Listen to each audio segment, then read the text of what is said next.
أعوذ بالله من الشيطان الرجيم بسم الله الرحمن الرحيم إلى حضرة النبي المصطفى محمد صلى الله عليه وسلم وعلى آله وأصحابه وأزواجه وذريته وأهل بيته الكرام خصوصا إلى حضرة مؤلفة كتاب شيخ الفاتحة. أعوذ بالله من الشيطان الرجيم بسم الله الرحمن الرحيم الحمد لله رب العالمين الرحمن الرحيم مالك يوم الدين إياك نعبد وإياك نستعين اهدنا الصراط المستقيم صراط الذين أنعمت عليهم غير المغضوب عليهم ولا الضالين آمين.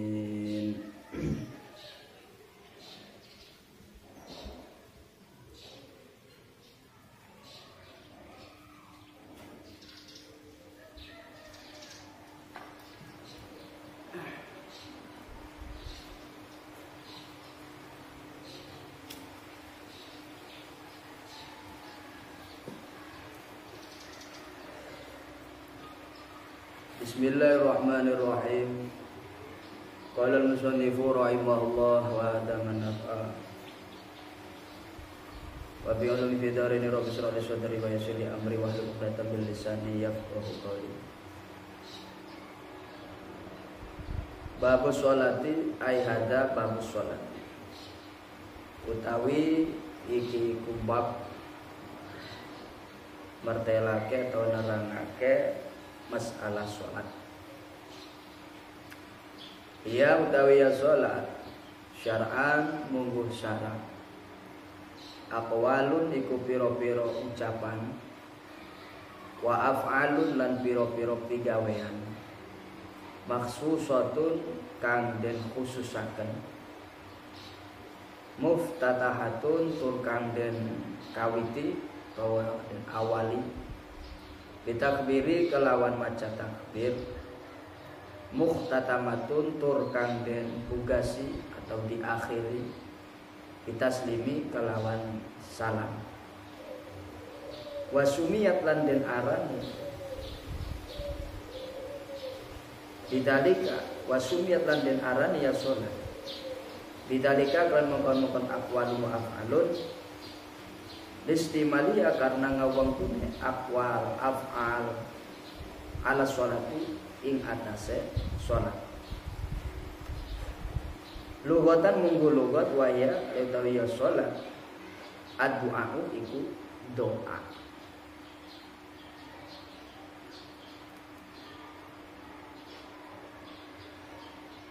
Babus sholat. Pembahasan yang pertama di dalam kitab Fathul Mu'in ini yang menjelaskan tentang fikih. Nah, ini yang pertama kali dibahas yaitu mengenai bab sholat. Nah, ini penting sekali untuk kita kaji, untuk kita mengerti, untuk kita pahami. Karena sholat itu kewajiban yang harus kita laksanakan setiap hari dan setiap malamnya sebagai umat Islam.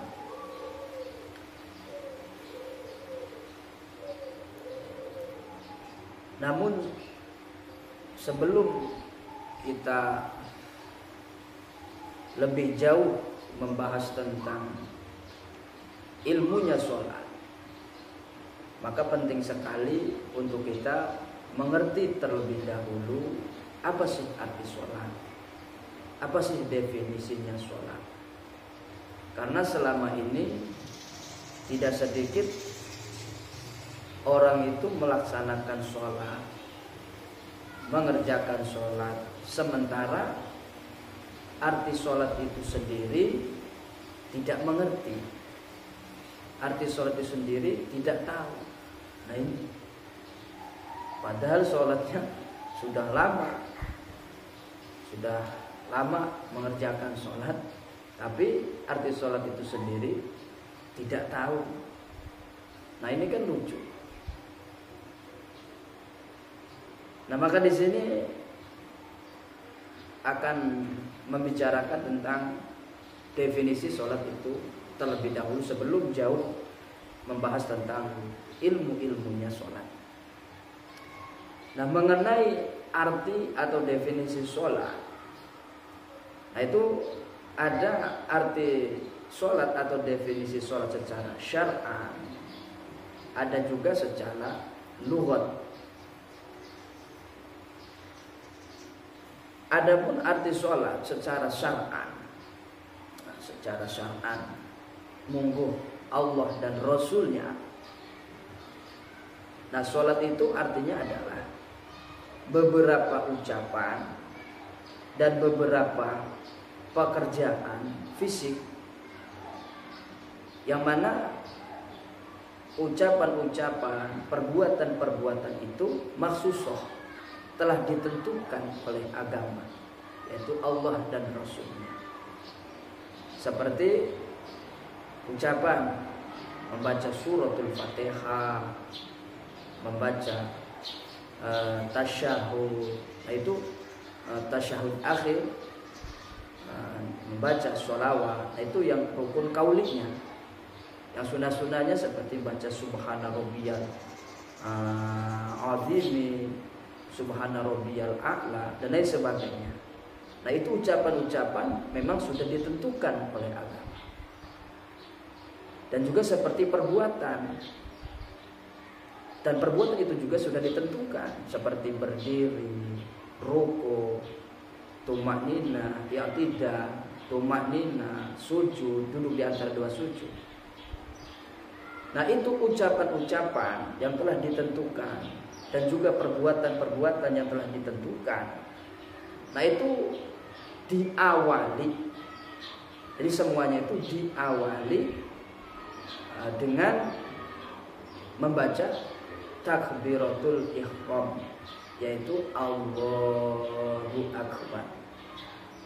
Jadi ucapan-ucapan yang telah ditentukan, perbuatan-perbuatan yang telah ditentukan, nah itu semua diawali dengan membaca takbiratul ihram, yaitu membaca takbir yang pertama seketika sholat.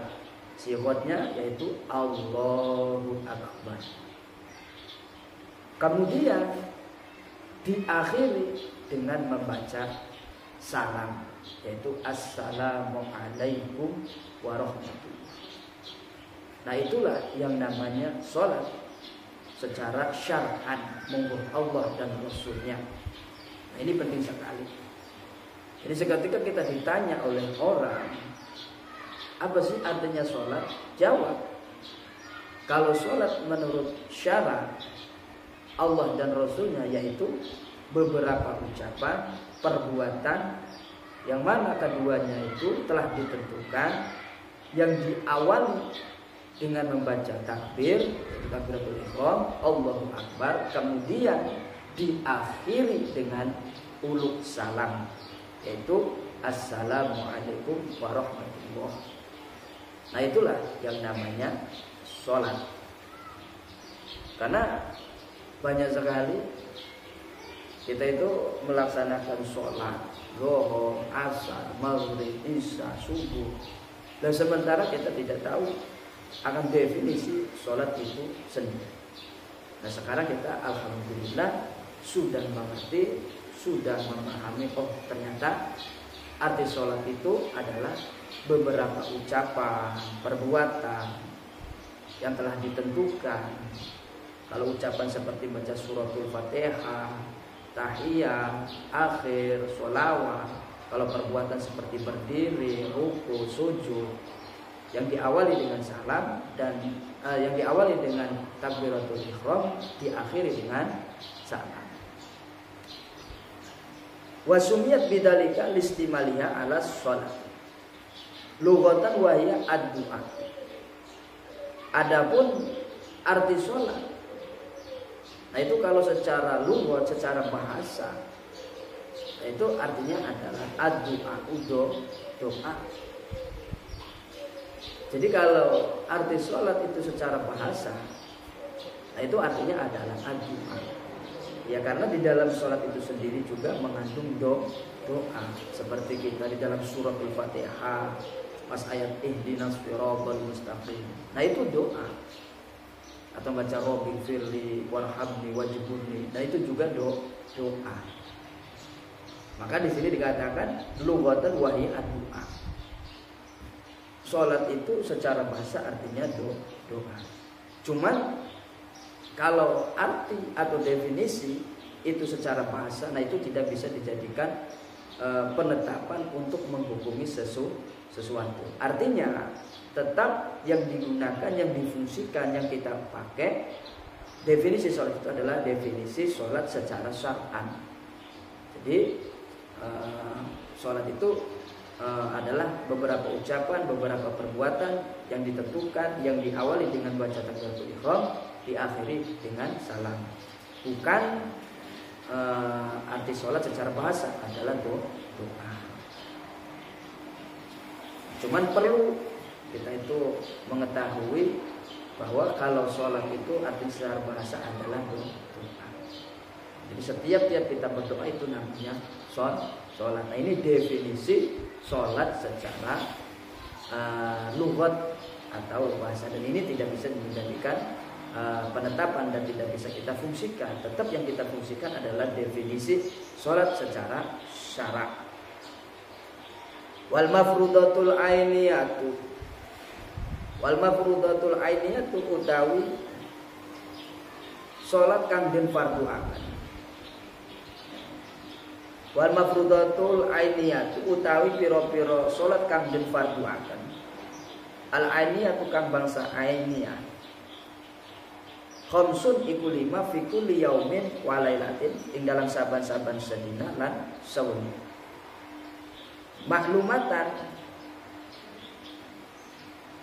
Maklumatan tingkah hale kang den maklumi dan kinawarwi minad dini saking agama bidoroti kelawan pasti lawan jelas. Wal mafrudatul ainiyatu adapun sholat-sholat yang difardukan. Sholat-sholat yang difardukan yang sifatnya fardu ain.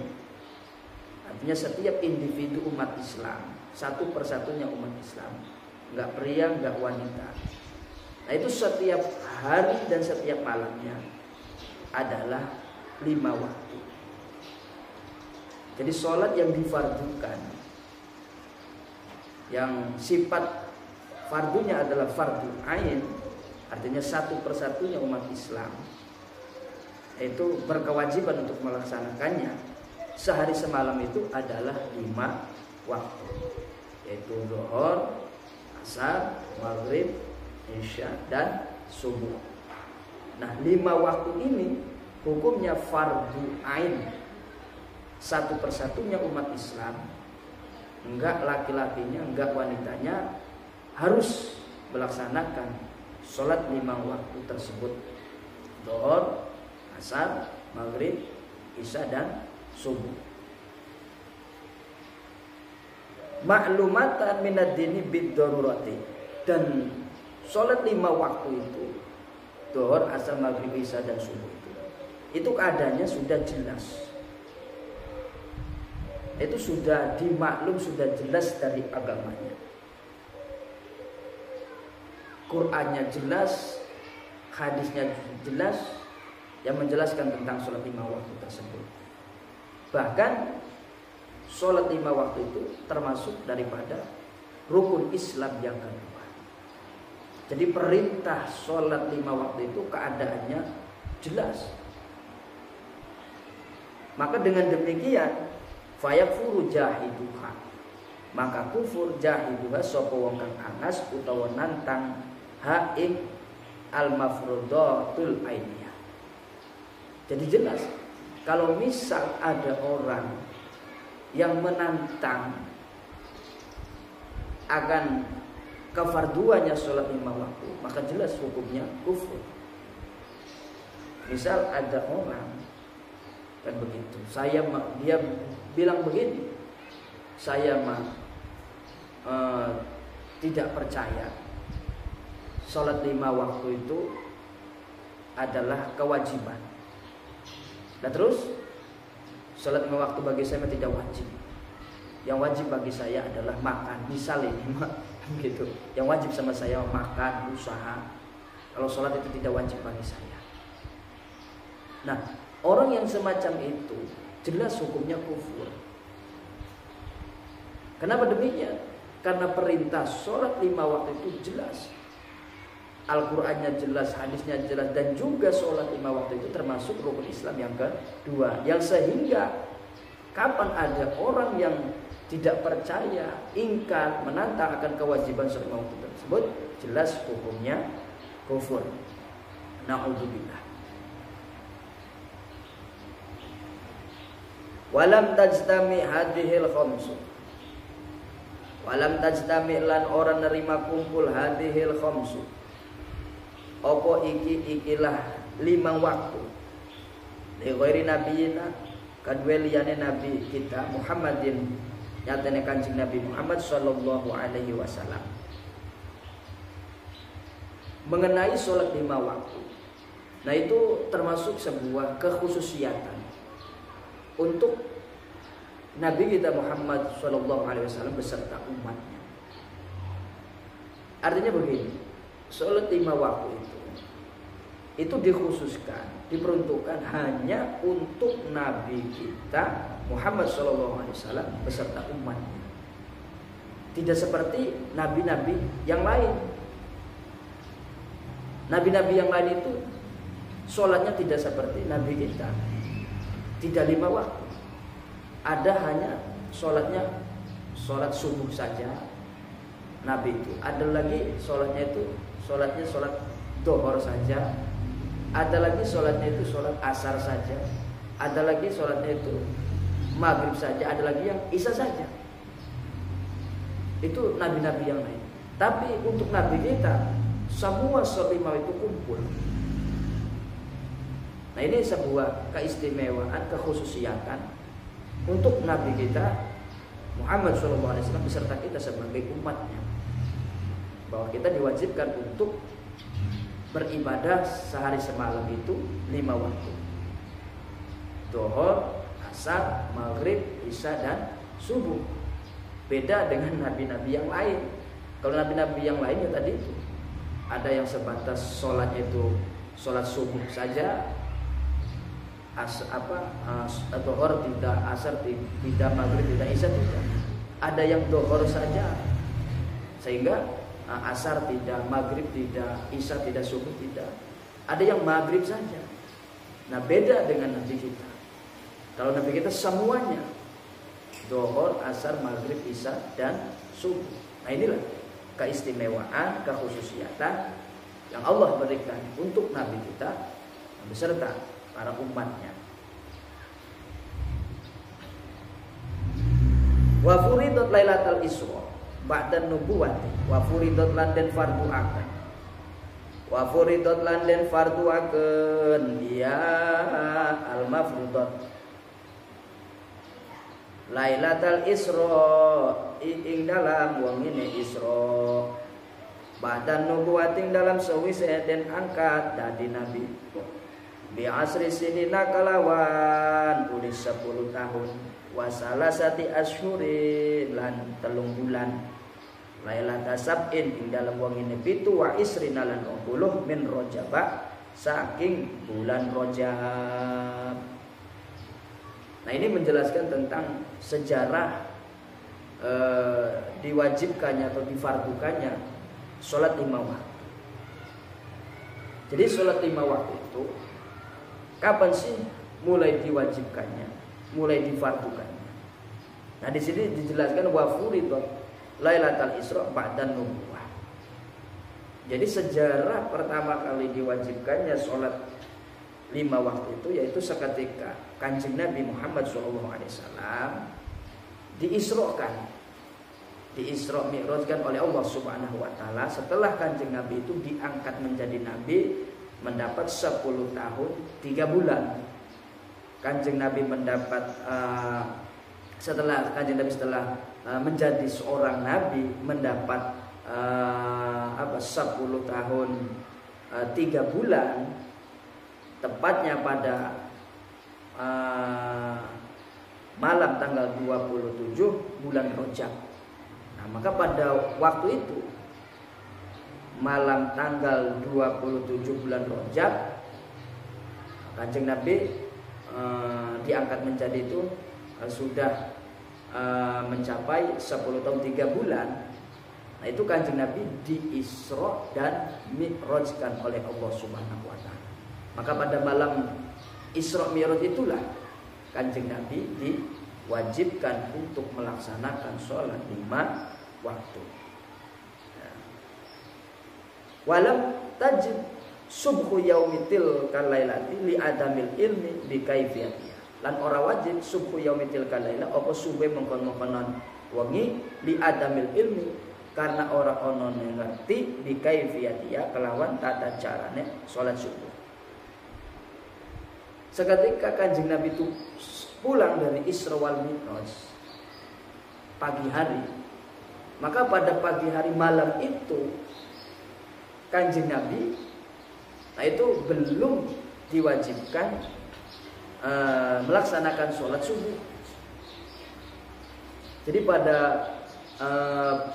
subuh malam hari itu, malam Isra dan Mi'raj Kanjeng Nabi itu, nah subuhnya malam hari itu Kanjeng Nabi belum diwajibkan untuk melaksanakan sholat subuh.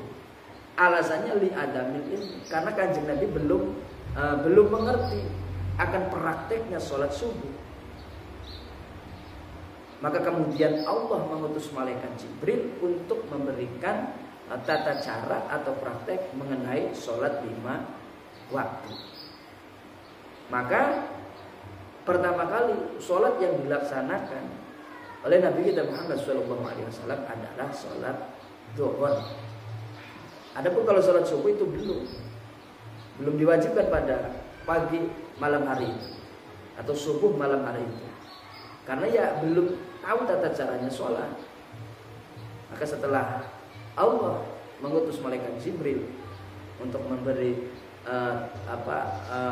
praktek tata caranya sholat, maka kemudian pertama kali setelah Kanjeng Nabi mengerti tata caranya, sholat yang pertama kali dilaksanakan oleh Nabi Muhammad SAW pada hari itu adalah sholat zuhur.